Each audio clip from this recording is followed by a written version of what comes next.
Thank you, Stav. And that is today's BBC News at 1. Now it's time to join our colleagues for a look at the news wherever you are. But from me and the 1 o'clock team, do have a very good afternoon.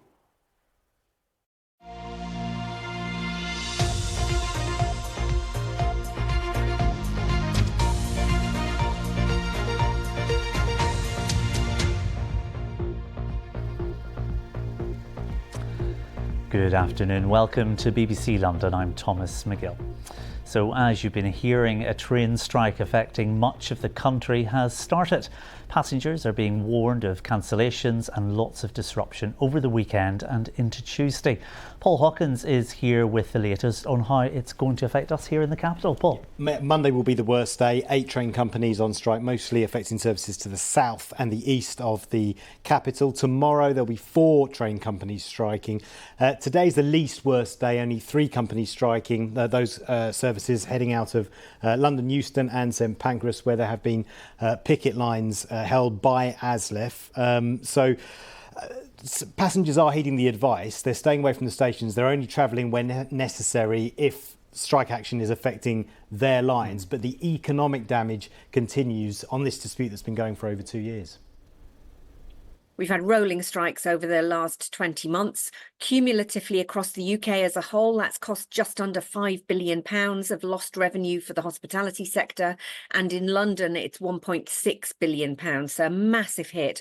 This weekend alone, London businesses going to lose £77 million worth of sales as a direct result of these train strikes. So we need to make sure that we can draw these damaging strikes to an end before we hit the 2-year anniversary. And Paul, any signs of a resolution? No. This is a dispute about pay. Train drivers want more money. The government has given them an offer of more money, but it comes with reforms attached. The union are happy to talk about reforms, but after they agree a pay deal. The two sides haven't spoken for at least a year. Paul, thank you very much. Paul Hawkins there. Now, a new private ambulance service offering patients the opportunity to be seen quicker takes to the road this week, but it's only available for those who are prepared to pay for the service. Critics say that's unfair and could lead to better, faster care, but only for some. Sam Reid reports. Gemma and Luca work for Met Medical, a private company, but for years have responded to routine and 999 calls for the NHS under a contract. Now they could come to you if you pay them a fee. Luca thinks that might help patients who currently see a long wait when they call 999. You always have it in the back of your mind how much better it would be if we could just be there sooner. From a small part of Hertfordshire around St Albans, you can call between 10 a.m. and 10 p.m. and they hope to get to you in around 20 minutes. They want to expand to the whole county. If I want one of these ambulances, I call up, give my credit card details and pay £99. But if it turns out I need further services, the cost will rise. The bill for going to hospital is still being worked out, but the total could end up being around £450. The firm says clinical staff answer the phone and they won't respond to what are known as Category 1 or 2 calls, strokes or heart attacks. Dave is the boss here. Who is this for? Yep, you're right. This isn't an emergency service, and this is urgent care. And I think the ideal patient is probably like my mum or my dad. My mum had a fall and she didn't realise it was that bad. Or maybe it's a parent worried about their child, they just want them checked out. The Department for Health says NHS ambulance response times have already significantly improved. But how do people feel about paying? Seems like it's quite expensive. I don't see anything wrong with it. If people want to do that, they should be able to do that. It sort of puts people in a position that, again, if you have more money, you get services quickly. One group that speaks for patients says those most likely to benefit from a service like this are those with long-term conditions or disabilities. Those are exactly the people that are struggling the most with cost of living and are already having to cut back, for example, on public transport or taxi fares to get to hospital for outpatient appointments. Sam Reid, BBC London. Now, it's one of the capital's tallest structures, nicknamed by some as the Eiffel Tower of the South. But have you ever wondered what goes on inside the Crystal Palace transmitter? Originally built to broadcast output for the BBC, these days it beams programmes into millions of homes for all channels, and I was given rare access to the tower and the workings underneath. A lot of people, they consider this particularly locally, not as an eyesore, but as a homing beacon. Crystal Palace transmitter in South London, one of the capital's most visible towers. Paul's job is to maintain it, a role that makes him a very happy man. I absolutely love them. I'm a Marston transmission tower geek. I feel privileged when I look at the not only its beauty, its uniqueness as a structure, but also its history and its importance to people of London.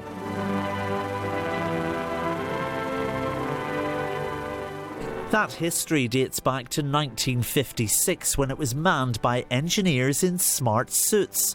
Their job was to beam programmes directly into millions of homes from the labyrinth of wires, computers and machines that lie underneath. So here we come into the beating heart of the operation, the transmitter room.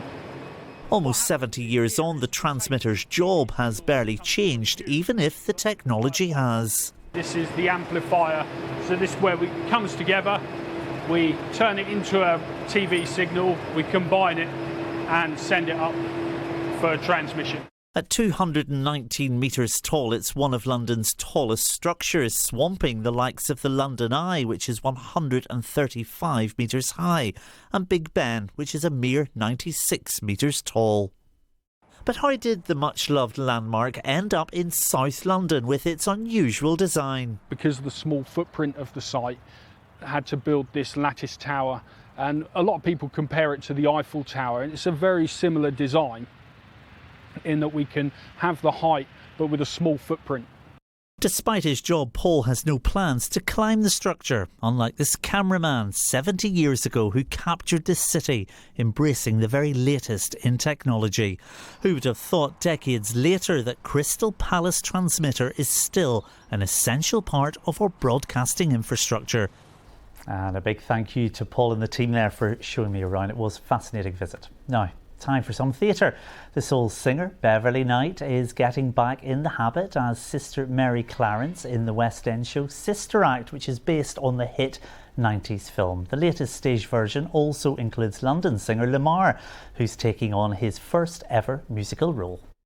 It's a pinch yourself moment. You think, wow, I'm part of this amazing cast, amazing songs. I mean, I do not know how, right? I've been on tour numerous times, right? I do not know how this lady sitting beside me, Queen Bev, all right, gets on stage and delivers how she delivers every single evening. It's ridiculous, right? And there are so many other amazing voices in there as well, but it's just a really wholesome show. And that takes us to the weather with Kat. Hello there, good afternoon to you. It stays windy through the rest of today with sunny spells and just a few showers. Actually, most of these clearing by the end of the afternoon. And it stays blustery this weekend. The windiest day for us looks to be at Sunday. We're looking at gusts of around 40-45 miles per hour. Those winds all associated with this deep area of low pressure named Storm Kathleen. And it does look to stay windy through the rest of today. There'll be variable amounts of cloud, spells of sunshine. Any showers will clear by the end of the afternoon, so turning largely dry, and today we're looking at highs of around 18 Celsius. So through this evening and overnight it does look to stay breezy. It'll cloud over at first with a few spots of light rain. By the end of the night it'll turn dry with clear skies, and under those clear skies tonight our temperatures will fall away to around 12 to 13 Celsius. Another very mild start to our Friday morning. Friday looks to be dry and bright with a good deal of sunshine. We'll hold on to that sunshine at least through the first half of the day. The second half there'll be more cloud around with a few light showers. Breezy, we're looking at gusts of around 30-35 miles per hour, and warm, highs potentially up to around 20 degrees. Not as warm though on Sunday. It is going to be a windier day with sunny spells and a few showers. And that's your lot from me. There's lots more on the BBC News app, including all you need to know about this weekend's rail strikes, including what operators are taking action on what days and how that might affect us here in London.